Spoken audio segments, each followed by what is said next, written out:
This is Bill. Bill isn't your average stick figure. He had a pretty successful career. And by successful, I mean, he sat on top of a mountain worth $20 billion in pure equity. For perspective, if you spent $1 every single second, it'd take you about 634 years to blow through Bill's cash. But Bill didn't need 600 years to do that. He pulled it off in a single weekend in March 2021. Puff, gone, wiped out, vaporized.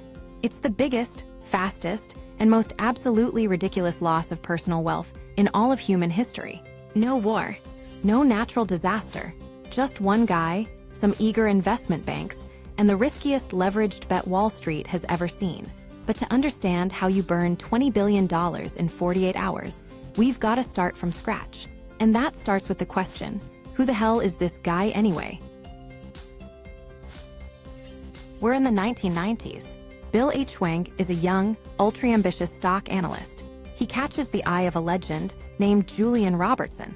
Back then, Robertson ran Tiger Management, one of the most successful hedge funds ever.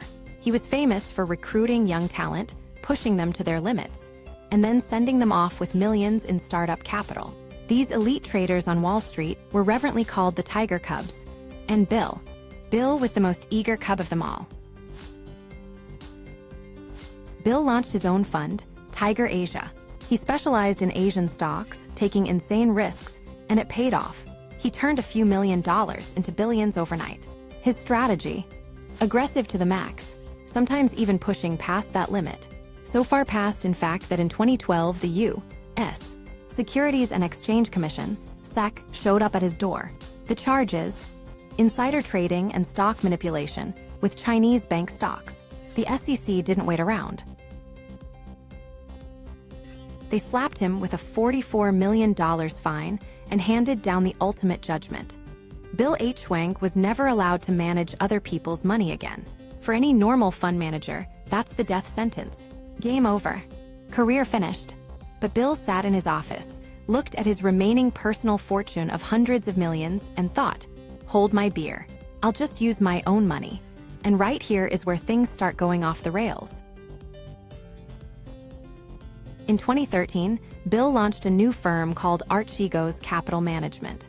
Archegos is Greek and means something like leader or pioneer. But Archegos wasn't your typical hedge fund. It was registered as what's known as a family office. This is a legal loophole designed to manage the wealth of ultra-rich families.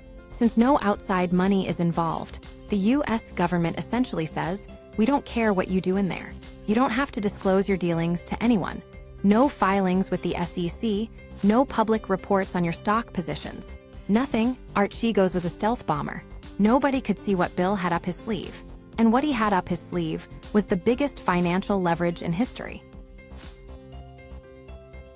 To grasp this, we need to talk about leverage. If you have $10,000 and buy stocks with it, and the stock price rises by 10%, you've made a $1,000 profit. Boring. But if you borrow another $90,000 from the bank, suddenly you've got $100,000 in buying power. Now, when that stock climbs 10%, you're looking at a $10,000 profit. That's a 100% return on your own money. That's leverage. Sounds amazing, right? The only problem is, if the stock drops by 10%, you've lost all your own cash and still owe the bank a fortune. But Bill didn't care. He wasn't after some small-time leverage. He wanted a Godzilla-sized lever. Normally, a bank limits the risk. If you walk into Goldman Sachs and say, I want to bet 20 times leverage, they'll say, no, you're crazy. So Bill pulled off an absolutely brilliant, but insanely risky trick: total return swaps.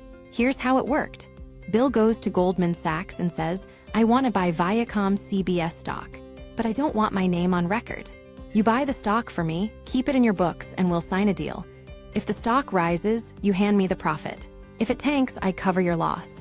The bank responds, easy, we charge fat fees for this. The best part for Bill, since he used swaps, the stock was technically owned by the banks, not him. He didn't have to report it to the SEC. And here's where the genius scam kicks in. On the same day, he went to Morgan Stanley, Nomura, Credit Suisse, and UBS and cut the exact same deal.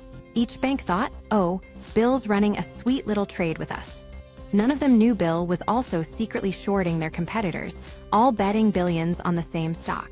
By the end, he controlled nearly 25% of all floating Viacom CBS shares, without a single official document proving it. March 2021, Bill's portfolio hit over $100 billion in value, built on just about $10 to $20 billion in real equity. Everything was running smoothly. Stocks kept climbing higher and higher because Bill pushed them up with his unlimited leverage money. It was a self-fulfilling prophecy until March 21.